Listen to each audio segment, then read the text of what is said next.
Hey guys, Amit here for Advices Media, and this is the comparison of the LG G2 which was announced in the last year's August month with the LG G3,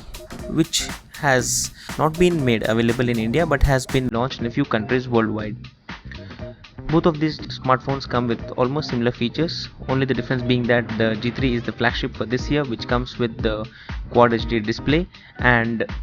a laser autofocus on the back, while the camera stays the same, but the camera supports 4K video recording. And when you talk about the form factor, you may find that the design is kind of almost similar with the flat buttons on the back, while the LG G2 had the buttons on the back, but again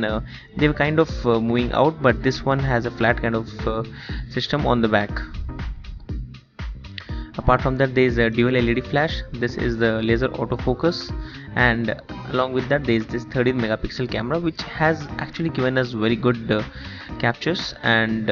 these are the on off buttons. While overall the design has a metal bezel on the siding, that's a metal casing, and the front comes with a Gorilla Glass 3 protection along with the Quad HD display, which gives you a very good experience if you start using it for a few days. When comparing this device with a 1080p display, you may not find a huge difference in most of the applications, but when you compare it in terms of the media files or some wallpapers or some pictures, then you may find a huge difference in terms of the display. The G3 comes with a Snapdragon 801 processor, while the G2 came with the Snapdragon 800 processor, and that's one of the major difference again. And the G3 comes in two variants, at 16 and 32 gig, wherein the 16 comes with 2 GB RAM and the 32 gig comes with 3 GB, while the G2 came with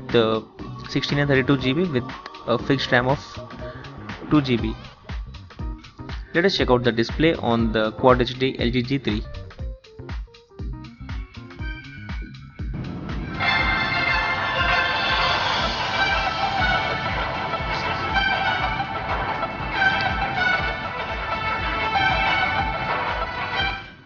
Overall, the display, as you can see, is quite vibrant and looks very good, but again I am not happy with this display or the demonstration which you see here, because it's from LG, and that is something which is probably optimized for this device, and this is again a protected media, which means that I could not even extract this media and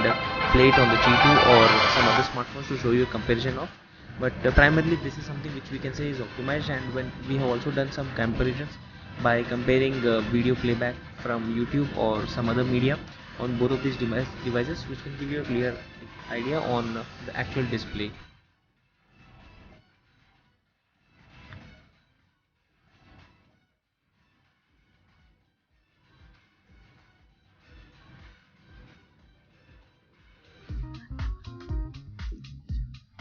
So this is the new notifications area, as you can see in the G3, which has different icons, and you can always customize the same.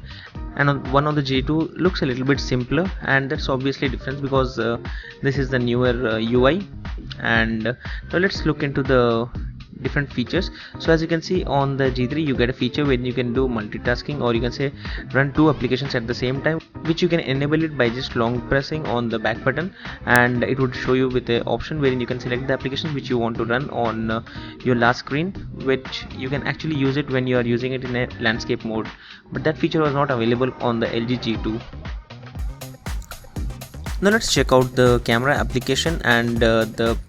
primary interface on both of these. Overall, as I mentioned earlier, the camera is actually kind of has been improved a lot, and as you can see, these are the different options which you get here.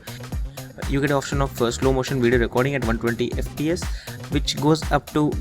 full 4K videos at 3840 by 2160 pixels, which is kind of very impressive, and again not something new, because we also had seen the same thing on the LG G Pro 2 smartphone and few other devices which also support the 4K videos, while on the LG G2 you get the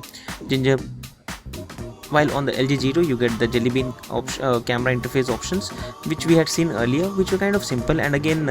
in the video recording also, you only had an option of 1920 by 1080p, that's the full HD video recording and not 4K video recording. Now these are the primary differences in both of these devices in terms of the settings section, wherein you can see that the options are set up in a different way, and you can see that there are different of modes, like on the G3 you have the phone mode and T phone mode. Again, that is because again this phone is limited to different telecom network, and the G2 is kind of factory unlocked, so you don't get that kind of mode here. But again, not many huge amount of differences in the settings area, but yes, one major difference is that the G3 comes with the KitKat OS out of the box, while the G2 comes with Jelly Bean, which is kind of expected to come out with the KitKat update also soon. Now the G3 also comes with a very interesting feature called as a smart cleaning, which helps you in ensuring that your device is perfectly running all the time, and it kind of deletes all the temporary files or helps you in cleaning up the download folder wherein you have downloaded some data. And that is a very interesting application, so you don't have to install some third-party applications to ensure that your device is kind of clean all the time.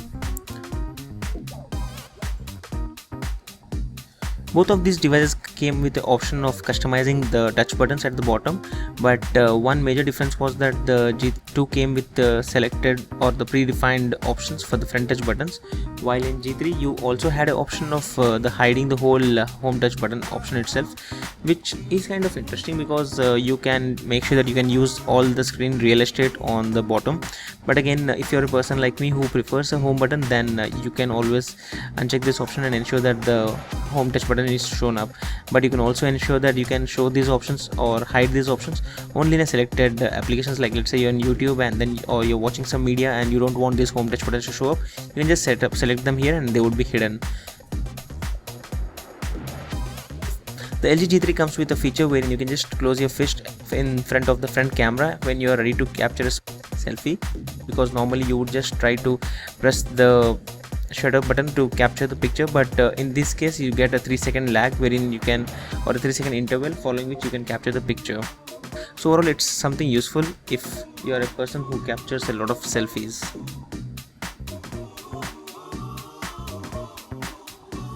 So overall, this was a quick comparison of the LG G2 versus G3. We would also be comparing this device with the Galaxy S5 and a few other smartphones like the OnePlus and Sony Xperia Z2. So stay tuned on Advices Media, and don't forget to add a thumbs up to this video. Thank you.